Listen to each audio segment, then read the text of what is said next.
Hello everyone and welcome back to Wargame Red Dragon. I have a game for you guys today, a friendly. This is not ranked even though it is 1v1, and I'm playing as Hip Chevalier against the First Lieutenant Wanth, who is often on the channel and is a very skilled player.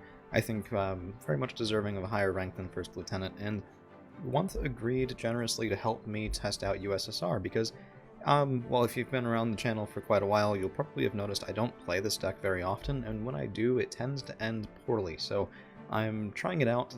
This iteration of the deck is actually a little bit out of date. I've changed a couple of things, and I'll comment on that a little bit as we go through the game, but this is also Nuclear Winter is Coming, which is probably my worst map in the ranked pool. So if you ever run into me on ladder and we're playing this map, rest assured, I'm not having a good time, win or lose. So, you know, it's just sort of how it is. Now, I have a very light touch opening into Foxtrot. I have a CV going into Bravo with a KA-29 TB, the other one already moving up into Alpha, and the interesting thing here, I'm not using the KA-52, and the reason is I'm trying to get this MI-24 VP into the sneakiest of spots here, where it can ambush a wheeled opener across this road into Alpha, and I was just relying on a single MI2 because, frankly, with the double CV start, USSR is a very expensive deck, and fitting in double CV and the KA-52 is like, that's really pretty tough, but my positioning is a little bit off here, and well, I get taken out by an enemy helicopter. So now Wanth knows what I'm trying to do. He's seen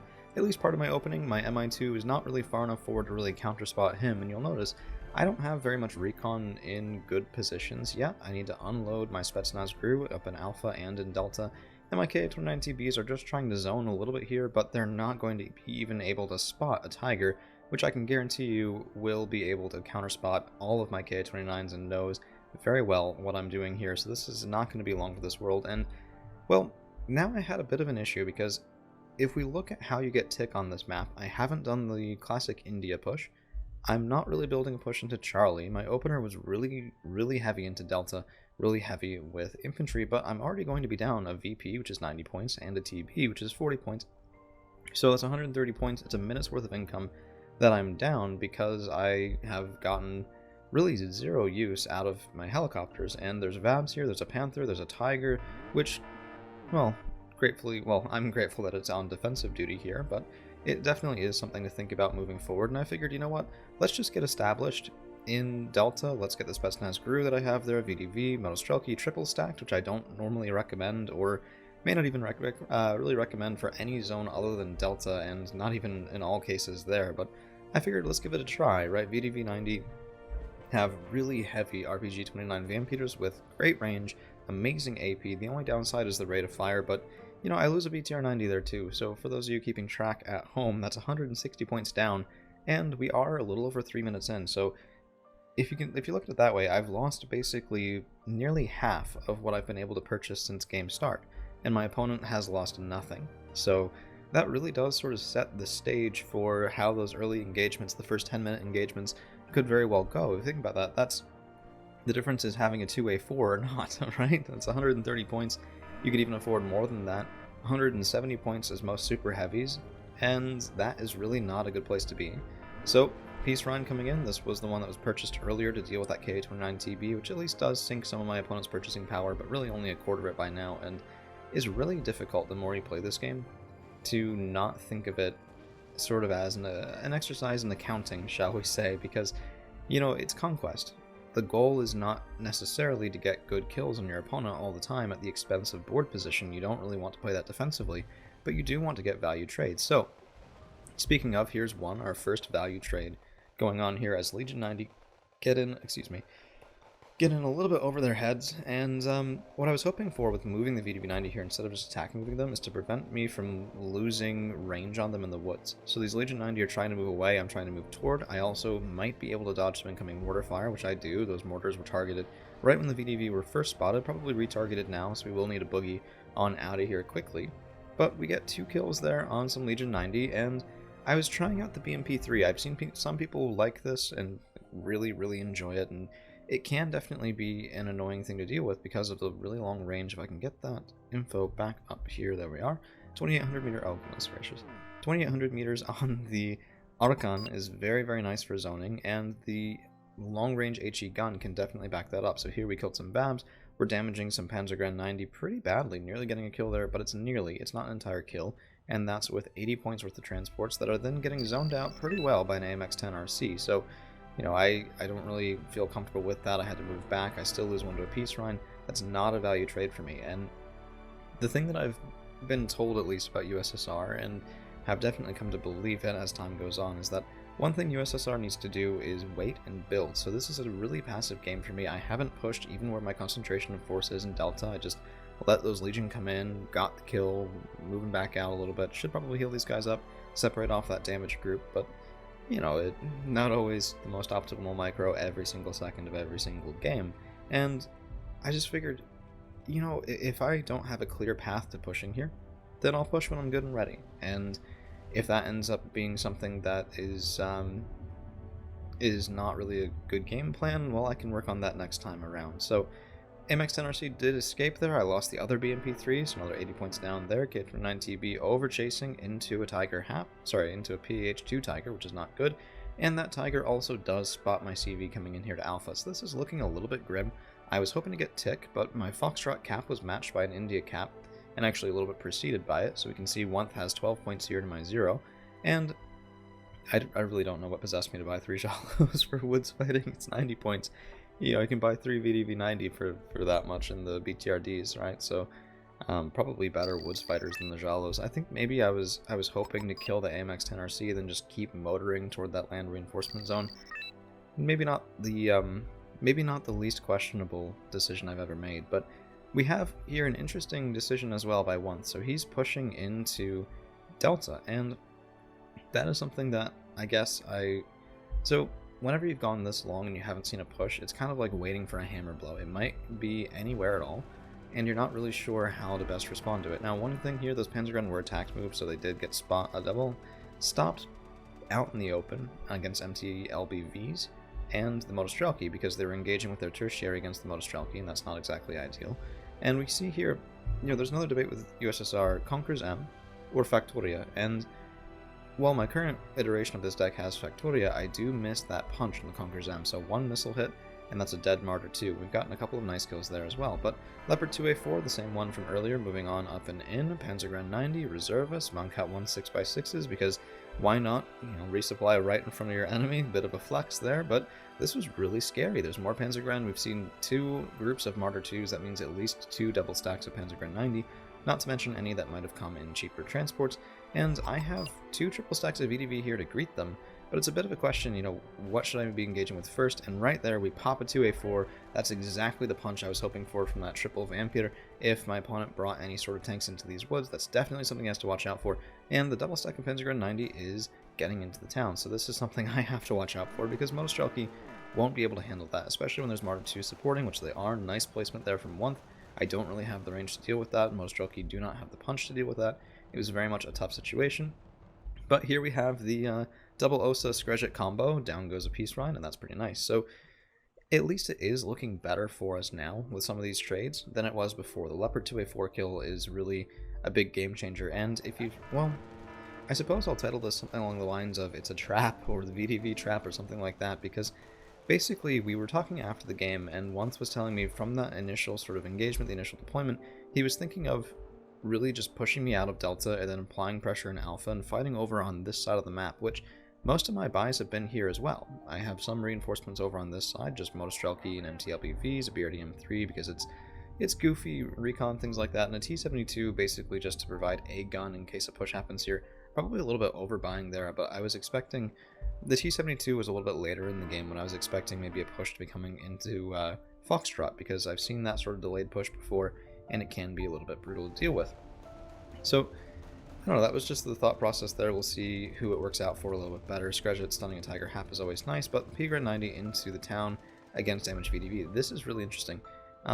This was explained to me by a fellow by the name of Lord Pi, really excellent player. Earlier on, these towns are really finicky in terms of hopping between them well, and those Panzergren 90 just paid the price for this. They were hopping from here to here. If you look, it's such a small gap.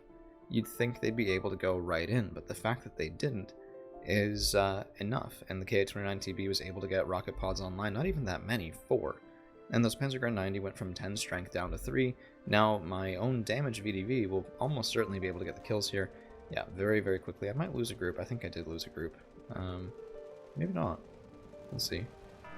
But that turned the tide, because 10 versus 6, equivalent 25-point shocks. Well, I think Panzergrenade with the look to MG3 are even better in infantry fighting, as we kind of see here as well. Would have been really rough, but instead the K-29TB, even that, I have no idea how that stun happened. I mean, these guys are just beasts. Panzergrenade 90 are amazing infantry. But we've survived. We have Yodels coming through. I have lots of VDV that I can heal up if given the opportunity, and I'm not sure I'll get it. But at least at this point I was thinking, well, this could be going worse. If I can value trade with my opponent in the woods here, if I can keep getting kills on Martyr 2s, keep getting kills on Panzergrenade 90, let my own VDV sort of heal up a little bit, resupply, not have to buy new groups for that, then I can maybe build that combined arms push that the USSR is, of course, famous for in this game. No, there's no Doom stack like a USSR Doom stack or Doom ball or whatever you want to call it. Another thing I really need to work on this map is how to defend in alpha while this is going on, because when you're getting pushed into delta, even unsuccessfully like that, it can be really nerve-wracking. So my infantry are nearly dead. They're not resupplying because sometimes this game is weird, and even though they're stopped, I mean, yes, they're panicked, and maybe that's doing it, but I really hoped I'd be able to get some amount of healing here, because I swear it's really inconsistent. Yeah, but I don't know, this was really nerve-wracking, so I tend to buy a lot, right? This is another triple stack of VDV and a triple stack of Screjets coming in. Those are 40 points a pop, so that's 120 points right there. Over, geez, okay, goodness gracious, this helicopter placement was really, really nice for denying infantry, and I'm definitely going to do it again. Now, VBL Mistral has some other things to think about, but if you could imagine, you know, if I had been able to keep my ATGM alive here, and maybe with Factoria I can buy 2 and I have a little bit more zoning, and those Mistrals can't get in, and that's a lot better. But the second wave is here, and I'm not ready for it. That's a double stack of Panzergrenade 90, and my VDV just, I should have pulled all the way back, and should have been a little bit prompter with the VDV 90 reinforcements, but I wasn't, and now I've definitely paid the price. These guys are not cheap. Their availability is not, you know, they do run out, especially as games run long, and if they can't survive. And so my initial plan of resupplying and re-engaging really didn't work too well. We'll have to see how that progresses, but I was trying out another, excuse me, I was trying out another couple things here, including the T-72B. This is not a range of tank I usually use. In fact, I think I've been on record before saying I really dislike the 2A1, which is a higher performance for 10 more points sort of tank than the T-72B, but I wanted to give it a shot. I've tried that sort of medium tank before, and it hasn't worked well for me, but I think it's more of a me problem than it is a tank problem, and goodness gracious, Screjets from the Ingrate are funny. So I thought, maybe I'll bring these guys up here. There's been a lot of Martyr 2s, there's been things like the Mistral, and if I can support them with infantry and clear out these woods, then maybe, just maybe, the double T-72B will be really excellent for denying IFVs and other sort of pressure like that. But I am losing ground in Delta. We've both capped both of our 2-pointers. 38-12 is a win, but it's only a win if I can hold this middle ground. So this was pretty scary. Now, one thing here, these Panzergrenade 90 engaging with their tertiary are not able to engage the Screjets until after we get a stun, so this is one of those things about infantry micro, just whenever you think there might be, because goodness gracious, look at that, whenever you think there might be a chance of encountering enemy vehicles quickly upon the engagement against infantry, just turn off that tertiary. You can always turn it on a half second later if you are microing those units, and you won't really run into as many problems with things like that, where those Screjets engage, and Panzergrenade 90, if they had their tertiary off, secondary on, would have killed these guys in a heartbeat and wouldn't have even been close. So we do get the T-72s up here. My VDV also struggling as mortar fire comes in. Very nicely aimed, very accurate mortar fire from Month, and I feel like we're playing this game really zoomed into Delta, but that's really what it was. It was a big pit fight for basically for the entire game, just fighting over this one town. It almost felt like one of those Take My Towns that I used to have up on the channel more often, but yeah, I mean, just back and forth across this one town, and usually at this point, if I was holding on here where I am right now and blue was into this town and into these woods, I'd consider it a lost cause. But I think I'd been trading just well enough that I wanted to keep putting points in, so I'm getting more VDV after that, a BMPT, which I've been trying to use these guys more, especially in woods, and I know, well, I say I know, I think double stacks are quite effective here for the faster infantry stun. as well as turning off that that secondary, the longer range HE, to use the 2A72 autocannon. But this was really some of my first games with USSR rebuilt, and oh my goodness gracious, what is this? No, this is not, don't do this. Whatever you do, just don't do this, it's not worth it. So I'm still trying to learn how to use these tools and learn how to best use things like the BMPT, which is a very unique vehicle, 15 in front for 60 points, an AGS 17, all of this firepower, and really excellent infantry support. But there's a Leopard 2A4 up here again. We have pounded it a couple of times in that last Vampire, enough to take him out, and I really think you have to be really absurdly careful with especially high value tanks in this sort of woods environment. And just, I think that's what, the second or third 2A4 that the VDV have taken out, certainly the second, maybe even the third, which is a really rough situation. Now I am about to run my own T-72Bs forward here, but I have Scredgets with them. Hopefully, see what I've done just there, I stopped the T-72s, let the Scredgets catch up, and I thought that the Scredgets were just ahead. They weren't quite, but now they are. T-72Bs pulled back and will pop up after the Scredgets die and use those primary weapons from the T-72Bs, or at least that's the hope. Flew a little bit too close to the sun there, but let's see, 3 Panzergren, yep. So, sort of reinforcing what I said just a minute ago, tanks in these sorts of deep woods engagements, even the ones that are mediums and you think, oh well, these are woods fighting tanks, be careful, because it might not go as smoothly as you hope. So at this point, Wunth is changing things up a little bit. There's blue headed toward Alpha, and I thought maybe this is just a probe. He could just be looking to see if I have any sort of defense here, and I have Conqueror's M's, and those things hit like a truck, and so if I can take those guys out, I think they actually killed the infantry inside of these transports, but they might not have been loaded either. It could well have just been a probe, and it got pretty far in, so just fast moved right down the highway, nearly got there, and there's more behind it. So at this point, pretty much all of my buys are here. There's really not all that much left from Wunth in these sections of woods, and I'm probably overbuying, and specifically overbuying with the T80 UK. Now, I had saved up some points, I wanted to get a +1 tick, and I thought this would be a good chance to do it. My BMPTs are engaging, these Panzergren are very, very sad, very, very quickly, so the other T-72B is surviving, at least so far, and this is a lot of points. The Mancat 1 as well is a nice kill if I can pick that up. So I looked at this as sort of a clean sweep, and usually in Conquest, the times when you can afford to buy CVs without losing tempo are where you've just had that really, really big kill on your enemy, and maybe that's a super heavy, but maybe it's also sweeping and clearing all of his infantry and, I mean, reserve units, even resupply, that was in that forward position. So we've cleared that out, we've retaken the section of town, and I thought, okay, let's get a little bit of passive tick, because blue can still cap on the far side of the woods, and yeah, it's not exactly safe, because USSR may well run the Smirch, wink wink nudge nudge, but you know, it could be pressure there for me to cap as well. So I figured T80 UK, combat capable, that zone often does see either heavy artillery or sometimes full-on pushes, but those 200 points really could have been needed here. So Martyr 2's Panzergren 90 in them, that's 110 points right there, only a little bit more than the points that I spent to, well, I guess a little bit more than half of the points I spent in the UK. So if you think about that, I could have bought a super heavy for right here and just said no to everything that's trying to come in, the Martyr 2s, everything like that. Nope, you gotta get past a super heavy and it's not happening. But instead, the Martyr 1s and the Martyr 2s are enough, a BMPT is not enough on its own, and my Conqueror's M has been smoked off by my opponent, which does complicate a line of sight to say the least. Plus with the Panther, and you know, this is not very secure. I have Komando Linea right here, and this was an attempt to be sort of a different CV placement, just because I was expecting some artillery. I tend to artillery the hell out of once when we play games, and turnabout is always fair play, so you know, expecting heavy bombardment, and we'll see how that ends up. But this is one of those things, the autocannon coming online, and the AGS will actually really panic and sometimes even crit or stun vehicles, so I was hoping to get some nice kills in the Martyr 2s here, but I mean, 7 front versus 15, that's a really big difference. They have to get really close in order to engage. And right now, I don't think they even could. So they were attacking forward, but because it's inefficient, they couldn't turn to engage me. So we do get 1 kill there. I was really hoping for the second one, but 4 left, and on the reload, I lose line of sight. So this is rough. I have more VDV coming forward. It's sort of a one-trick deck at this point in time, but there's blue back here. That looks like that AMX-10 RC that I lost track of earlier and did not clear in the woods. So VDV would have been a smarter buy there, and now this is an issue, because this thing can shoot in, it can kill my Scredgets, it can kill everything like that, so I'm bringing in a 24 VP, But if I'm fighting back here, this is really nice pressure from Wunth, because if I'm fighting back behind my own zone, what I'm not doing is bringing reinforcements in right here where his infantry have just gained a foothold. And I thought, okay, well maybe BMPT, but double Legion 90 and 1-2 punch, there it is, dead. So yeah, I mean that's really valuable.